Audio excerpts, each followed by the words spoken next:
बिस्मिल्लाहिर्रहमानिर्रहीम। अस्सलाम वालेकुम dear students, myself Mohammad Saeed Rihan. Last time हमने ट्रांसपोर्टेशन इन प्लांट्स पढ़ा जिसमें एसेंट ऑफ सैप और टीएसीटी थ्योरी हमने पढ़ी। इसके अलावा हमने वाटर पोटेंशियल, ऑस्मोटिक पोटेंशियल और इसके अलावा प्रेशर पोटेंशियल पढ़ा। बच्चों वाटर पोटेंशियल मैंने आपको कहा था कि जब हमने ट्रांसपोर्टेशन इन प्लांट्स में पढ़ना है और जब translocation of organic solute in plants पढ़ना है, आपने वाटर पोटेंशियल के कॉन्सेप्ट को अपने दिमाग में रखना है क्योंकि वही इन जगहों पे अप्लाई होता है। स्टूडेंट्स आज हम पढ़ेंगे ट्रांसलोकेशन ऑफ ऑर्गेनिक सॉल्यूट्स के प्लांट्स के अंदर ट्रांसलोकेशन कैसे होती है, किस चीज की, फूड की ट्रांसलोकेशन कैसे होती है प्लांट्स के अंदर। ट्रांसलोकेशन का मतलब क्या है? It means movement of prepared organic solute to different parts of plants through phloem tissue. Phloem tissue के जरिए खुराक का प्लांट्स के डिफरेंट पार्ट के अंदर जाना, उसको क्या कहते हैं हम? Translocation of organic solutes. Translocation of organic solutes के लिए हमारे पास जो मैकेनिज्म्स हैं वो दो हैं। डिफ्यूजन बहुत ही स्लो मैकेनिज्म है and it turns about 1 meter in 8 years, यानी कि 8 सालों के अंदर जो फूड है वो सिर्फ 1 मीटर ट्रेवल करेगी, इसलिए ये तो पॉसिबल ही नहीं है, इसलिए इसको रिजेक्ट कर दिया जाता है। दूसरी तरफ है pressure flow theory. Pressure flow theory एक एक्टिव मैकेनिज्म है, डिफ्यूजन जो है वो एक पैसिव मैकेनिज्म है। प्रेशर फ्लो थ्योरी की मदद से जो फूड है वो 1 मीटर कितने घंटों में ट्रेवल करेगा? 1 घंटे के अंदर। प्रेशर फ्लो थ्योरी प्रपोज की थी 1930 के अंदर एर्नस्ट मंच ने, साइंटिस्ट था जिसने प्रेशर फ्लो थ्योरी पेश की। प्रेशर फ्लो थ्योरी कहती क्या है? It states that the flow of solution in sieve elements is driven by an osmotically generated pressure gradient between source and sink. इस डेफिनेशन की अभी कुछ समझ नहीं आनी, पहले हम इधर पढ़ लें कि असल में होता क्या है। बच्चों हुआ क्या? ये था मेरे पास जाइलम और ये है फ्लोएम। फ्लोएम की इस ट्यूब को मैं कह रहा हूं सीव ट्यूब। इस ट्यूब को मैं क्या कह रहा हूं? Sieve tube. ये था हमारे पास सोर्स। सोर्स क्या होता है? सोर्स वो जगह है जहां पर फूड प्रिपेयर किया जाए या फूड को सिंथेसाइज किया जाए, और मोस्टली ये कौन सा सेल होगा? मीजोफिल सेल होगा, जो कि लीफ के अंदर मीजोफिल सेल्स पाए जाते हैं जहां पर फोटोसिंथेसिस होती है और फूड या ग्लूकोज सिंथेसाइज होता है, उसको हम सोर्स कहते हैं। दूसरी तरफ सिंक वो जगह है जहां पर फूड स्टोर होगा या मेटाबोलाइज होगा। इसको क्या, ये क्या हो सकता है? ये फ्रूट भी हो सकता है, ये रूट भी हो सकता है, ये स्टेम भी हो सकती है।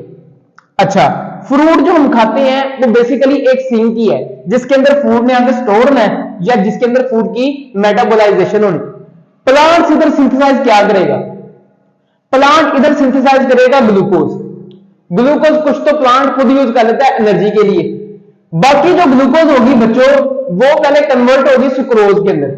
सुक्रोज के अंदर ट्रांसपोर्टिंग शुगर इन प्लांट्स कौन सी है? सुक्रोज। जबकि जो सिंथेसाइज होती है वो कौन सी है? ग्लूकोज।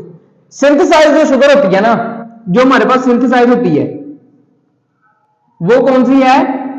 ग्लूकोज। ये एमसीक्यू आ सकता है।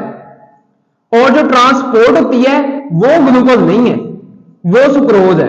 यानी कि ग्लूकोज पहले किसमें कन्वर्ट होगी? सुक्रोज के अंदर, और वो सुक्रोज फिर जाएगी किसके अंदर? बंडल शीट सेल के अंदर। बच्चों बंडल शीट सेल से क्या होगा? होगा ये कि ये जो सीव ट्यूब सेल है ना, ये जो सीव ट्यूब है इसके अंदर सल्यूट की मिकदार बहुत कम होगी, इसलिए इसका सल्यूट पोटेंशियल लो होगा, जबकि यहां पर सल्यूट पोटेंशियल बहुत हाई होगा, बहुत हाई। जो खुराक होगी वो डिफ्यूजन की मदद से इधर जा ही नहीं सकती, इधर जा ही नहीं सकती खुराक, क्योंकि डिफ्यूजन का मैकेनिज्म इधर एप्लीकेबल है ही नहीं। होगा क्या? ये जो रेड से बनाई है ना मैंने, ये रेड से, ये दो, इनको कहते हैं कंपेनियन सेल। ये जो ब्लैक से बनाई है इनको कहते हैं बंडल शीट सेल। सोर्स से सुक्रोज मूव करेगी बंडल शीट सेल में, और बंडल शीट सेल में क्या होगा? जो कंपेनियन सेल है ये एटीपी के यूजेज से इस सुक्रोज को लोड कर देते हैं किसके अंदर? सीव ट्यूब के अंदर। दोबारा सुने, सुक्रोज बंडल शीट सेल के अंदर आई, बंडल शीट सेल में क्या हुआ? कंपेनियन सेल ने एटीपी यूज करके खुराक को यानी कि सुक्रोज को लोड कर दिया, कहां? सीव ट्यूब सेल के अंदर। अब जब खुराक सीव ट्यूब एलिमेंट के अंदर आ जाएगी, सुक्रोज आ जाएगा, यहां पर और सल्यूट का जो पोटेंशियल है वो बहुत हाई हो गया। सल्यूट का पोटेंशियल इतना हाई हो गया कि यहां पर वाटर पोटेंशियल जो था ना वो बिल्कुल कम हो गया, यहां पर पानी था ही नहीं, पानी की बहुत लोअर कंसेंट्रेशन थी, वाटर पोटेंशियल क्या हो गया, लो। अच्छा बच्चों, वाटर पोटेंशियल हो गया लो, इसके साथ ही एक जाइलम का सेल भी जा रहा है, उस जाइलम के सेल के अंदर पानी जो है वो वाफर मिकदार में है और उसके अंदर वाटर पोटेंशियल क्या है, बहुत ज्यादा है, हायर वाटर पोटेंशियल है। इधर हायर वाटर पोटेंशियल है, इधर मैक्सिमम अमाउंट ऑफ सल्यूट की वजह से लोअर वाटर पोटेंशियल है। तो होगा क्या, वाटर अपनी हायर कंसेंट्रेशन से लोअर कंसेंट्रेशन में चला जाएगा। यहां पर वाटर पोटेंशियल ज्यादा था जाइलम सेल के अंदर, फ्लोएम सेल के अंदर वाटर पोटेंशियल बहुत कम था, इसलिए वाटर जाइलम से क्या होगा, ऑस्मोसिस के जरिए, कौन से मैकेनिज्म के जरिए, ऑस्मोसिस के जरिए, ऑस्मोसिस के जरिए वाटर जाइलम से चला गया फ्लोएम के अंदर। जैसे ही ये फ्लोएम के अंदर वाटर आया तो वाटर ने सल्यूट को लेकर नीचे जाना शुरू कर दिया। अब इधर तो बुक में जो डायग्राम नहीं है उसके मुताबिक सल्यूट जो है वो नीचे को जा रहा है, मगर बच्चों जब ये ट्रांसलोकेशन ऑफ ऑर्गेनिक सल्यूट होती है कोई पता नहीं, हो सकता है कि जो रूट हो वो सोर्स हो और सिंक जो है वो क्या हो, वो कोई स्टेम हो। इस सूरत में फिर नीचे से ऊपर की मूवमेंट होगी, क्योंकि रूट से अगर स्टेम की तरफ जाना हो, यानी कि ये अपवर्ड भी हो सकती है, डाउनवर्ड भी हो सकती है। आपको बस देखना है कि सोर्स कौन सा है और सिंक कौन सा है, आपको इससे मतलब होना चाहिए।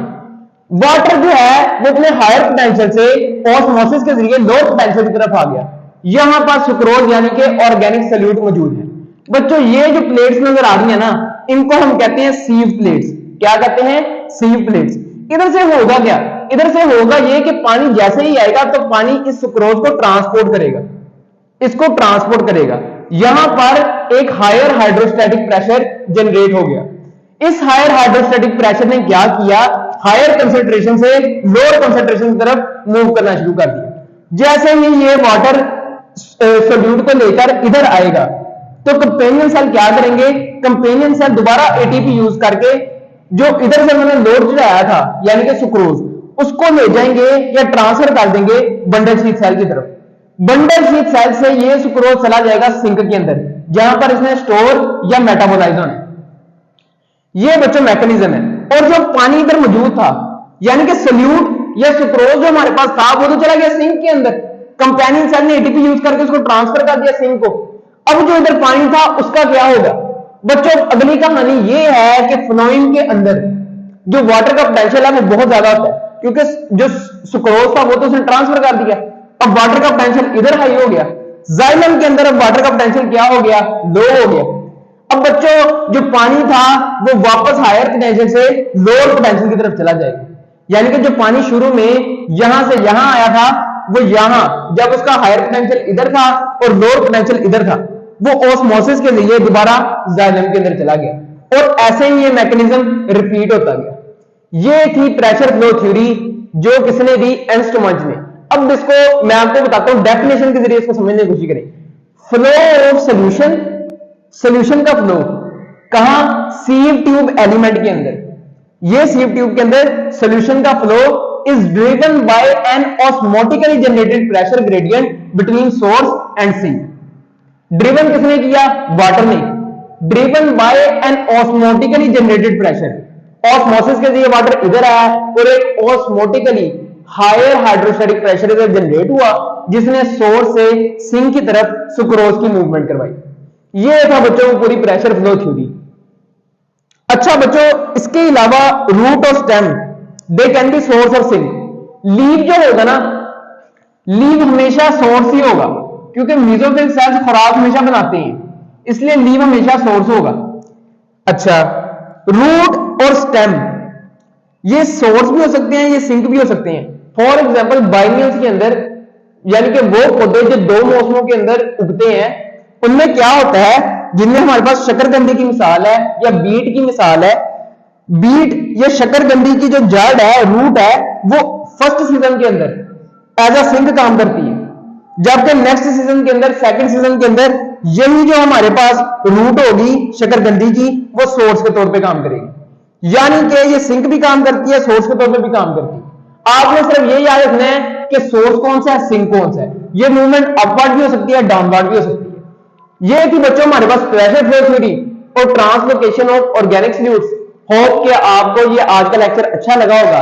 अगर अच्छा लगा हो तो लाइक जरूर कीजिएगा और अपने दोस्तों के साथ भी शेयर कीजिएगा। नेक्स्ट टाइम हम लिम्फेटिक सिस्टम और कार्डियोवैस्कुलर सिस्टम स्टार्ट करेंगे। अगले लेक्चर तक अल्लाह हाफिज।